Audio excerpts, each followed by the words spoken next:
संसद से लेकर सड़क तक, कानून से लेकर व्यवस्था तक, खेत से लेकर खलियान तक, खबरों का खजाना देखते रहिए द न्यूज इंडिया पर। बिल पास होने के बाद मुस्लिम समुदाय और महिलाओं में बड़ी खुशी देखने को मिली। बता दें कि रात भर आतिशबाजी भी की। बता दें कि जो कट्टरपंथी बैठे थे उनके मुंह पर तमाचा है। और अब क्या होगा इन मुस्लिमों।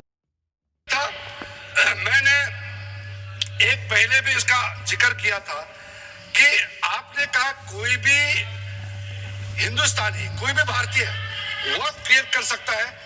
वो 95 में ऐसा नहीं था, आपने 13 में बदलाव किया।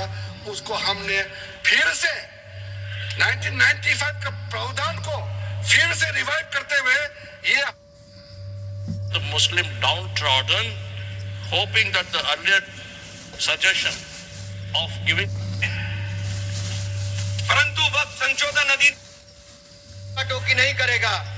लेकिन इन्होंने तो एक ऐसा जमींदार खड़ा कर दिया है जो एक नहीं अनेक ऐसी हजारों करोड़ रुपए की संपत्तियां खा गए।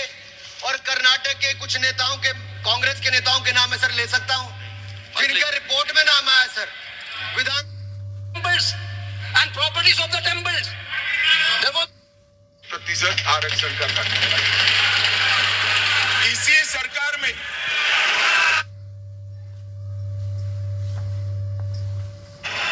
पिछड़ों को संवैधानिक अधिकार दिया गया। मान्यवर, इसी सरकार में बजट जो आए इसमें गरीबों को गैस, शौचालय, पानी, 5 लाख तक का बीमा, 5 किलो अनाज, बिजली और घर दिए गए। मान्यवर, और कन्वर्जन कानून की बात करते थे और हंसते हंसते कहते थे कर्नाटक सरकार कन्वर्जन कानून लेकर आई है। सबसे पहला कन्वर्जन कानून उड़ीसा और मध्य प्रदेश में कांग्रेस सरकार लेकर आई। मगर उस वक्त कांग्रेस सरकार तुष्टीकरण की नीति पर नहीं चलती थी, महात्मा गांधी के सिद्धांतों पर चलती थी। मध्य प्रदेश और उड़ीसा में सबसे पहला कन्वर्जन के खिलाफ कानून कोई लाया तो कांग्रेस पार्टी लाई।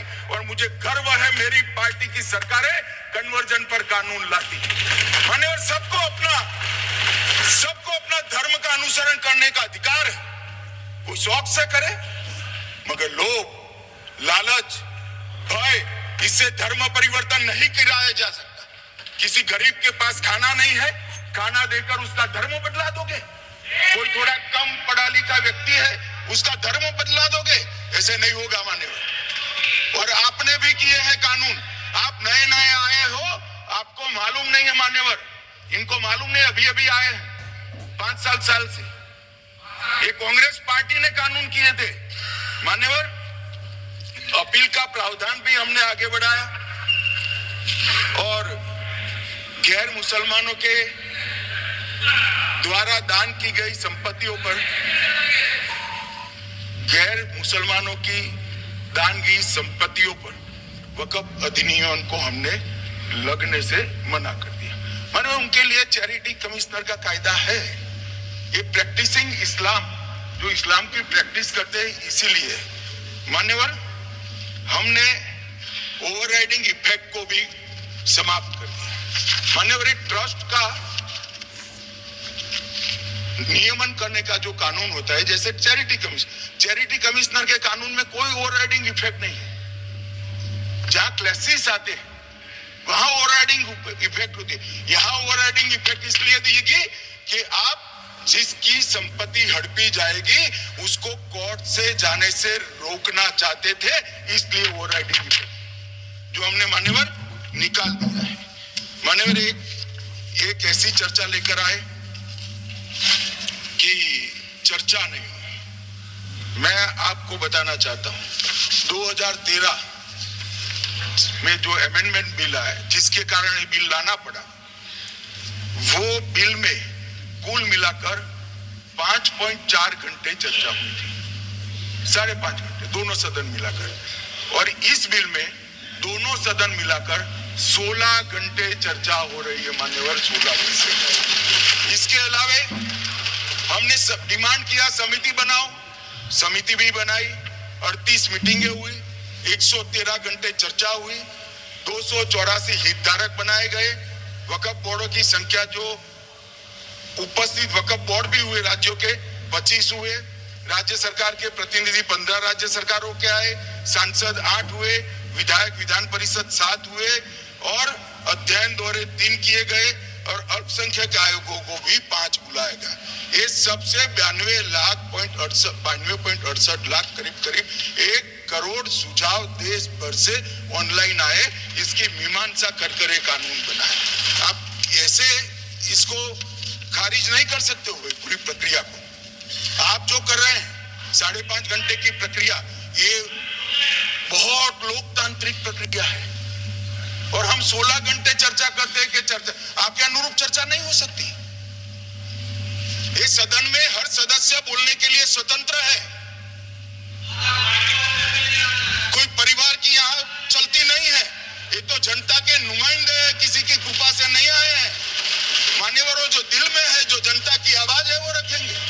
मान्यवर, एक सदस्य द्वारा कहा गया कि ये मिसलीडिंग है कि पुराने कानून में 2013 के जो अमेंडमेंट्स थे उसमें अपील का प्रोविजन था। अब मैं कहना चाहता हूं